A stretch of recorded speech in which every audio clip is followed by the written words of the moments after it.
Hello and welcome to English Podcast 1. I'm your host, Leo. Tonight's episode is something special.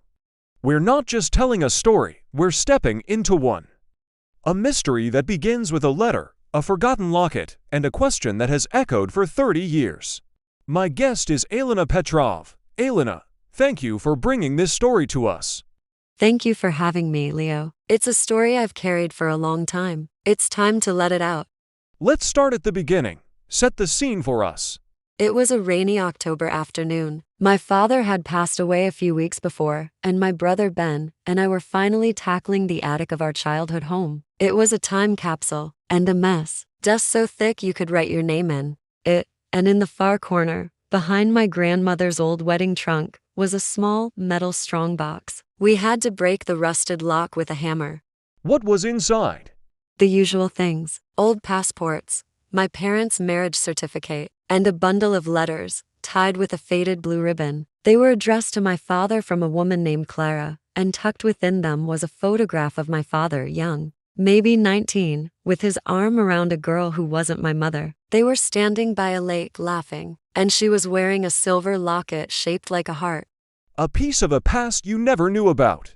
Exactly, but it was the last letter that changed everything. It was dated July 18th. 30 years ago, the summer. My father worked at a resort town called Mercy Falls. The writing was rushed, desperate. It read, "James, we have to tell them. I can't keep this secret anymore. Meet me at the lighthouse tonight, please. I'm scared." It was signed, "Always, Clara."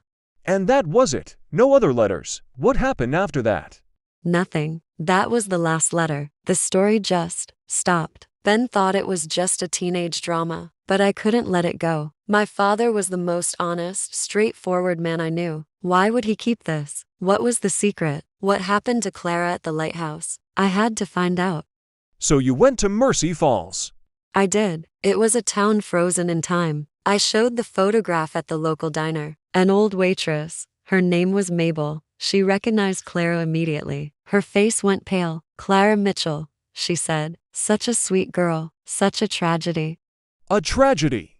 Yes, Clara Mitchell disappeared the night of July 18th, 30 years ago. She was never seen again. The official story was that she fell from the cliffs near the old lighthouse. Her body was never recovered. My God, so the letter Was likely the last thing she ever wrote. I went to the local library and looked up the old microfiche newspapers. The reports were brief, vague. Local girl presumed dead. The case was closed within a month, but talking to people, that's where the story splintered. What do you mean? I tracked down some of the old summer crowd. One man, Tom, who had been a friend of my father's, told me a different story. He said Clara was troubled, that she was prone to telling stories. He implied she might have just run away. And you believed him? Not for a second. His story felt rehearsed. Then I met Sarah, Clara's best friend. She still lived in town. She told me Clara was vibrant, full of life, and deeply in love with my father. But she was also terrified of someone, a local boy from a powerful family who was obsessed with her. His name was Richard Vale. The plot thickens. Did you confront him? He's the town's mayor now, powerful, charming, and he remembered my father well. He said he was sorry for our loss, but that the past should stay in the past. He called it a sad accident, but when I mentioned the locket from the photograph, his smile vanished. He became cold, dismissive. He said, "Some things are better left alone, Miss Petrov," and showed me the door. So you have a missing girl, a desperate letter, a powerful man with a secret, and a locket that seems to be the key. What happened next? I was stuck. I had hit a wall. I went to the cliffs by the lighthouse, feeling defeated. I was just staring out at the water when the sun glinted off something in the rocks below. Something metal. I climbed down. It was dangerous, stupid, but I found it, wedged in a crevice. It was tarnished and scratched, but unmistakable. The heart-shaped locket. Yes, my hands were shaking. I pried it open. Inside wasn't a picture. It was a tiny, folded piece of paper. The writing was faded, but I could read it. It was a name and a date. James Petrov, July 18. My father's name. The date she disappeared. She was meeting him to tell him something about him. It wasn't a love note. It was evidence. I didn't understand. I drove straight to Sarah's house. I showed her the locket. She started to cry, and then she told me the real secret, the one they had all kept for 30 years. What was it, Elena? Clara wasn't just in love with my father, she was pregnant. The secret they had to tell was that she was carrying his child. Richard Vale, the mayor, was the one she was scared of. He had threatened her if she didn't get rid of the baby. She was meeting my father that night to finally decide what to do. So what happened at the lighthouse?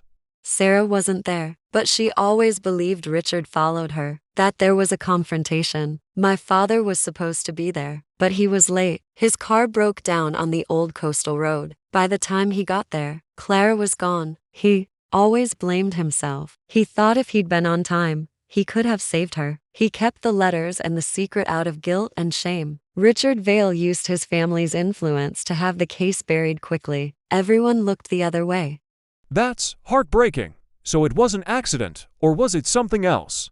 Without a body, we'll never know for sure. But I took the locket and the letter to the state police. They've reopened the case as a potential homicide. Richard Vale has resigned as mayor. The truth is finally echoing after 30 years of silence. How do you feel about your father now, knowing all this? For a while, I was angry. How could he keep this? How could he not fight for her? But now, I just feel sad for him. He was a boy scared, and he lived with that guilt every single day. He wasn't hiding an affair, he was hiding a tragedy. He gave me and Ben a wonderful childhood, maybe because he knew what a precious, fragile thing it is. The echo of lost time. Yes, the past never really stays in the past, does it? It whispers, and sometimes if we listen closely, we can finally find a way to make peace with it. Elena, thank you for sharing this incredible story with us. Thank you for listening. To our listeners, thank you for spending your time with us on English Podcast 1. If you have a story, please reach out. Until next time, keep listening.